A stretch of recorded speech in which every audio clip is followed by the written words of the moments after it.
Hi, welcome to another video class.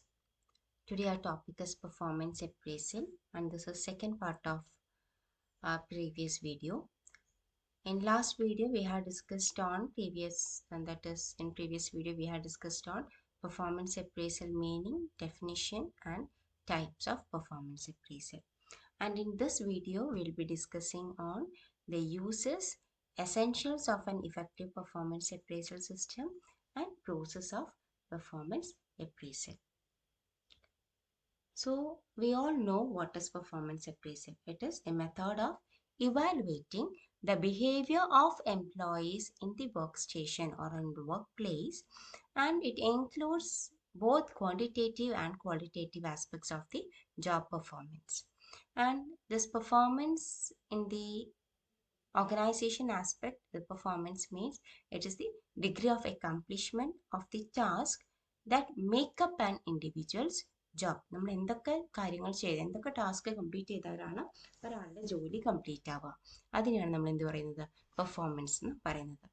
And it indicates this performance appraisal, this indicates how well an individual is fulfilling what the job demands. Job എന്താണോ demand ചെയ്യുന്നത് അത് എങ്ങനെയാണ് ഇവർ fulfil ചെയ്യുന്നത്.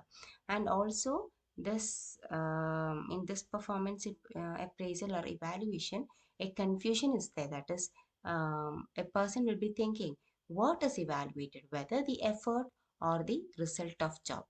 But in actual thing what we do is we will be evaluating the result, and through the evaluation of result we will be knowing what is the effort that person had put in. ഒരാൾക്ക് നല്ല mark കിട്ടുകയാണെങ്കിൽ നമ്മൾ പറയും അയാൾ നന്നായി പഠിച്ചു. അല്ലാതെ അയാൾ നന്നായി പഠിച്ചിട്ട് മാർക്ക് കുറയുകയാണെങ്കിൽ നമ്മൾ പറയും അയാൾ അത്രയ്ക്ക് അങ്ങോട്ടേക്ക് വർക്ക് ചെയ്തിട്ടില്ല, അതുകൊണ്ടാണ് മാർക്ക് കുറഞ്ഞത്. Same way. So now we can directly move to the uses of performance appraisal. Uses of performance appraisal. With the help of performance appraisal, management can think or take best decisions on increase in pay, promotion, whether the person shall go for training, termination, etc. Then also they can judge their recruitment process, whether the recruitment process is good, selection was apt, then whether we had placed the correct person, whether we had given orientation program, or whether it is we need more orientation programs for employees, etc. Then it helps to improve the performance through correct feedback. നമുക്ക് continuous feedback കിട്ടുമ്പോൾ എംപ്ലോയീസിനാണെങ്കിലും അവരുടെ work improvise ചെയ്യാനായിട്ട് help ചെയ്യും. Then it also helps in human resource planning and career planning. Individual career പ്ലാനിങ്ങിനും helpful ആണ്, organisation career പ്ലാനിങ്ങിനും helpful ആണ്, അതേപോലെ തന്നെ മാൻ പവർ പ്ലാനിങ്ങിനും ഹെൽപ്ഫുൾ ആണ്. പെർഫോമൻസ് അപ്രൈസൽ എങ്ങനെ മാൻ പവർ പ്ലാനിങ്ങിന് ഹെൽപ്ഫുൾ ആവുക? ഒരാൾ നന്നായി വർക്ക് ചെയ്യുന്നുണ്ടെങ്കിൽ അയാൾക്ക് നമ്മൾ പ്രൊമോഷൻ കൊടുക്കും, അപ്പോൾ അവിടെ ആൾ ആവശ്യമുണ്ട്. ഒരാൾ കുറച്ച് നാളായിട്ട് മോശമായിട്ടാണ് പെർഫോം ചെയ്യുന്നതെങ്കിൽ അയാളെ നമ്മൾ ടെർമിനേറ്റ് ചെയ്യാൻ സാധ്യതയുണ്ട്. അങ്ങനെ ടെർമിനേറ്റ് ചെയ്താൽ പകരം ആളെ വേണം. അങ്ങനെയുള്ള റിക്വയർമെൻറ്റ്സ് ഒക്കെ അറിയാൻ പറ്റും. And also it helps to include or to inject a competitive spirit among the employees. And also this performance appraisal or systematic appraisal of performance helps to develop confidence among the employees. അപ്പം ഒരു correct evaluation അല്ലെങ്കിൽ thorough evaluation ഒക്കെ വന്ന് അതിന് ഡിസ്കഷനും കാര്യങ്ങളൊക്കെ നടന്ന് എംപ്ലോയീസിന് ഒരു മോട്ടിവേഷനും കൂടെ അത് പെർഫോമൻസ് അപ്രൈസലിലൂടെ കിട്ടും. Next we are going to go through the essentials of an effective performance appraisal system.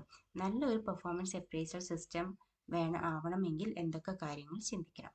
Mutual trust ഉണ്ടായിരിക്കണം, അതായത് എംപ്ലോയീസും മാനേജറും തമ്മിലുള്ള ഒരു ട്രസ്റ്റ്. അവർ യൂസ് ചെയ്യുന്ന ടെക്നിക്ക് എംപ്ലോയീസിനും ബെനിഫിറ്റ് ആണ് എന്നൊരു ചിന്ത അവർക്ക് ഉണ്ടായിരിക്കണം.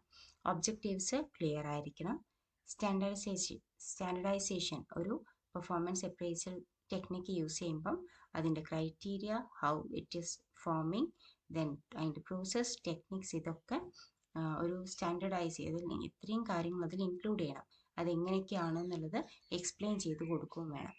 And if the evaluator is new person or if the evaluator needs training, that also should be provided.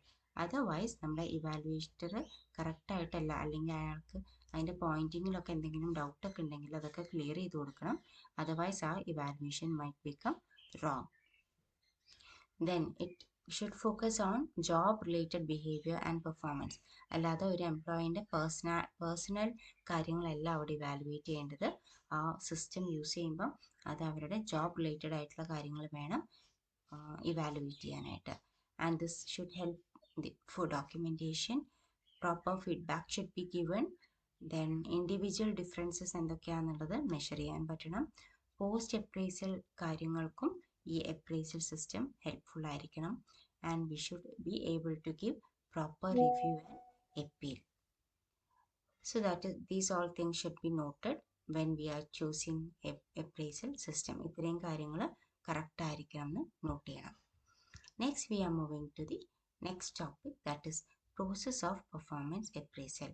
Performance appraisal നമ്മൾ എങ്ങനെയാണ് ചെയ്യുക? So we know that performance appraisal is the key part of how an organization manages things. എംപ്ലോയീസിൻ്റെ performance എങ്ങനെ evaluate ചെയ്യുന്നു, അല്ലെങ്കിൽ അവരുടെ performance അല്ലെങ്കിൽ എംപ്ലോയീസിൻ്റെ growth ഒക്കെ എങ്ങനെയാണ് ഓർഗനൈസേഷൻ നോക്കി കാണുന്നത് എന്നുള്ളത് എന്തിനെ ഡിപ്പെൻഡ് ചെയ്തിരിക്കും? പെർഫോമൻസ് അപ്രൈസലിൻ്റെ പ്രോസസ്സിനെ ഡിപ്പെൻഡ് ചെയ്തിരിക്കും. So it is very vital part in the organisational evaluation method. And this performance evaluation or performance, it provides feedback on their strength and weakness so that it helps the employee to improve their weakness. അവർ വീക്ക്നെസ്സിൽ വരുന്ന കാര്യങ്ങളൊക്കെ അവർക്ക് improvise ചെയ്ത് better അല്ലെങ്കിൽ കുറച്ചും കൂടെ നല്ല രീതിയിൽ അവർക്ക് ഫ്യൂച്ചറിൽ ജോബ് പെർഫോം ചെയ്യാനായിട്ട് ഹെൽപ്പ് ചെയ്യും. And this process of performance appraisal follows certain steps such as establishing performance standard, establishment of performance standard, then communication of performance expectation to employees, measurement of actual performance, comparing actual performance with the standard, discuss the appraisal with the employee, and if necessary, we take corrective actions. Now we can go through each step in detail. First step is establishing performance standard. That is, we'll be setting performance standard. So the performance appraisal process begins with establishment of performance standard, and this performance standard for the position are often created during the job design. നമ്മൾ എപ്പോഴാണ് ഈ performance standard create ചെയ്യുക എന്ന് വിചാരിച്ചാൽ നോക്കിയാൽ job designing ചെയ്യുമ്പം, job description ചെയ്യുമ്പം ആ ഒരു സ്റ്റേജിൽ തന്നെ നമ്മൾ പെർഫോമൻസ് സ്റ്റാൻഡേർഡ്സും ഫിക്സ് ചെയ്തിട്ടുണ്ടാകും. ജോബ് ഡിസൈൻ, ജോബ് ഡിസ്ക്രിപ്ഷൻ എന്നൊക്കെയുള്ളത് ഒരു പർട്ടിക്കുലർ ജോബ് എന്താണെന്നുള്ളതാണ്. അപ്പം ജോബ് ഡിസൈനിൽ നമ്മൾ എന്തൊക്കെ ജോലി അവിടെ ഇൻക്ലൂഡ് ചെയ്യണമെന്നും ജോബ് ഡിസ്ക്രിപ്ഷനിൽ അതെങ്ങനെ പെർഫോം ചെയ്യണമെന്നും ഡിസ്ക്രൈബ് ചെയ്യും. അപ്പോൾ ഇത് ഡിസ്കസ് ചെയ്യുന്ന സമയത്ത് തന്നെ നമ്മൾ എന്തും കൂടെ വെക്കും? പെർഫോമൻസിൻ്റെ സ്റ്റാൻഡേർഡ്സും ഫിക്സ് ചെയ്യും. And these standards should be specific. അത് എന്തൊക്കെയാണ് സ്റ്റാൻഡേർഡ് എന്നുള്ളത് വളരെ ക്ലിയർ കട്ടായിട്ട് സിമ്പിൾ ലാംഗ്വേജിൽ mention ചെയ്തിട്ടുണ്ടാവണം.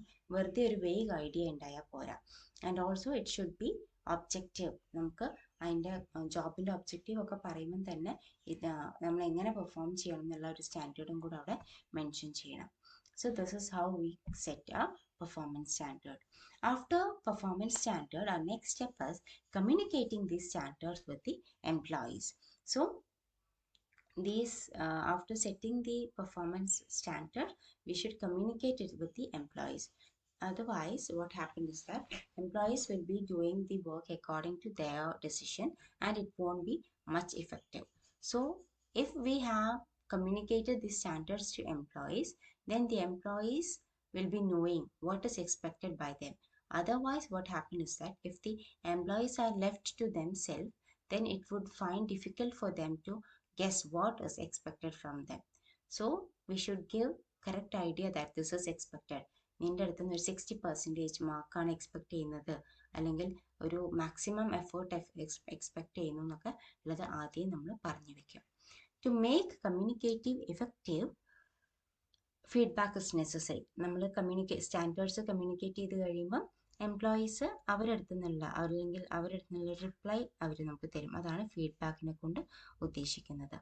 And if get feedback, that if the feedback is satisfactory, then we can ensure that information communicated by the manager has been received and understood in the way it is needed. എങ്ങനെയാണോ employees മനസ്സിലാക്കേണ്ടത് അത് മനസ്സിലാക്കി കഴിയുമ്പോൾ നമുക്കതിൻ്റെ reply കിട്ടും. അപ്പോൾ ആ reply നമുക്ക് നമ്മൾ വിചാരിച്ച പോലെയുള്ള കാര്യങ്ങളാണ് അവർ പറയുന്നതെങ്കിൽ നമുക്ക് സമാധാനിക്കാം. They had understood it well എന്ന രീതിയിൽ. After communication these standards, we should measure the performance. So measuring the performance or measurement of actual performance is the third step. To determine what actual performance is, it is the necessary to require or we can acquire it with certain information. എംപ്ലോയീസിൻ്റെ അടുത്ത് നിന്ന് നമുക്ക് പല രീതിയിൽ, മെയിനായിട്ട് 4 രീതിയിലാണ് നമ്മൾ information collect ചെയ്യുക. അപ്പോൾ ആ ഇൻഫർമേഷനിലൂടെ നമുക്ക് എന്ത് മനസ്സിലാവും, ഇവരെ പെർഫോമൻസ് എന്താണെന്ന് മനസ്സിലാവും. നമ്മൾ യൂസ് ചെയ്യുന്ന techniques personal observation, statistical report, oral reports and return reports. ഈ ഓറൽ റിപ്പോർട്ട്സും റിട്ടേൺ റിപ്പോർട്ട്സൊക്കെ നമുക്ക് ഇമ്മീഡിയറ്റ് സൂപ്പർവൈസേഴ്സിൻ്റെ അടുത്ത് കിട്ടും. സ്റ്റാറ്റിസ്റ്റിക്കൽ റിപ്പോർട്ട് എന്നുള്ളത് പ്രീവിയസ് റിപ്പോർട്ട്സ് ആണ്, പ്രീവിയസ് ജോബ് റിപ്പോർട്ട്സും. Personal observations done by the evaluator himself. ഇത്രയും കാര്യങ്ങളൊക്കെ നോക്കുന്ന സമയത്ത് നമുക്ക് അവരുടെ ജോബ് വർക്കേഴ്സ് ഏത് രീതിയിലാണ് അവരുടെ പെർഫോമൻസ് നടത്തുന്നത് എന്നുള്ളത് മെഷർ ചെയ്യാൻ സാധിക്കും. So that is your actual performance measurement. After performance measurement or after measuring the performance of our employees, next is we should compare these actual performance with the standard performance. So by comparing this actual performance and standard performance, we can identify the gaps between actual and standard. And if there are gaps in between, then we should find the reason behind it. So after measuring the actual performance, it is to be compared with the standard which is already set, and if any deviation is there, we should meet our employees, we should discuss it with them. That is our fifth step. Next step, discuss with them, and we can analyze the reasons, and we can analyze why these deviations have taken place. So in fifth step, what we do is we'll be discussing comparison result. നമ്മൾ ആക്ച്വലും സ്റ്റാൻഡേർഡും തമ്മിൽ compare ചെയ്തിട്ട് കിട്ടിയ ആ ഒരു result നമ്മൾ employees ആയിട്ട് discuss ചെയ്യും, and will be giving the feedback. So when we are discussing or when we are having this discussion periodically, the employee will be discussing about their good points, weak points, difficulties which take place in their job. Everything will be discussed, and certain indicators will be provided to them so that they can perform better in their coming jobs. And the information that the subordinate receives about his assessment has great impact on the self-esteem and on his subsequent performance. So we should convey good news in such a way that the less difficulty will be take place with the manager. നല്ല കാര്യങ്ങളൊക്കെ നല്ല രീതിയിൽ പറഞ്ഞിട്ട് അവർ മോശം പെർഫോമൻസിന് നമുക്ക് suggestions ആയിട്ട് ഇത് ഇങ്ങനെ നന്നാക്കാം എന്ന രീതിയിൽ സജഷനായിട്ട് പറഞ്ഞു കൊടുക്കാം. അപ്പം നമുക്ക് എക്സ്പെക്റ്റേഷൻസ് ഒക്കെ കുറച്ചും കൂടെ നന്നാക്കാനായിട്ട് സാധിക്കും. അപ്പം നമ്മൾ ഡിസ്കഷൻ കഴിഞ്ഞാൽ നമുക്ക് ഡീവിയേഷൻസ് ഉണ്ട് എന്നുള്ളത് നമ്മൾ നോട്ട് ചെയ്യുമ്പോൾ ഡിസ്കഷൻ നമ്മൾ എന്തും കൂടെ ചെയ്യും, will help our employees to take corrective actions. So if there are deviations, we'll be helping them to have corrective actions, and these corrective actions include advising them. We might provide counseling. Sometimes we'll be warning them not to repeat such mistakes. Then we can motivate them by giving certain examples or by telling about their success stories and all. Then we can give coaching if needed. We can provide them training if needed. So all these techniques will help them to perform in better way in their future job. So these techniques will be useful or they will be helpful for them to correct their defects and improve their performance in future. So this is how we measure or we do a performance appraisal. First we'll be establishing the performance standard, then we'll be communicating these standards with the employees, then we'll be measuring, then we'll be comparing the actual with the standard, and we'll be discussing the deviations or whatever had taken place. This comparing thing completely will be discussed with the employees, and if necessary we'll be taking action. So today's class we had discussed on the uses of performance appraisal. Then we have discussed about the essentials of an effective performance appraisal system. And last, we have discussed about the performance appraisal process. So thank you for watching this video. Take enough time to get into each topic and study well. Thank you.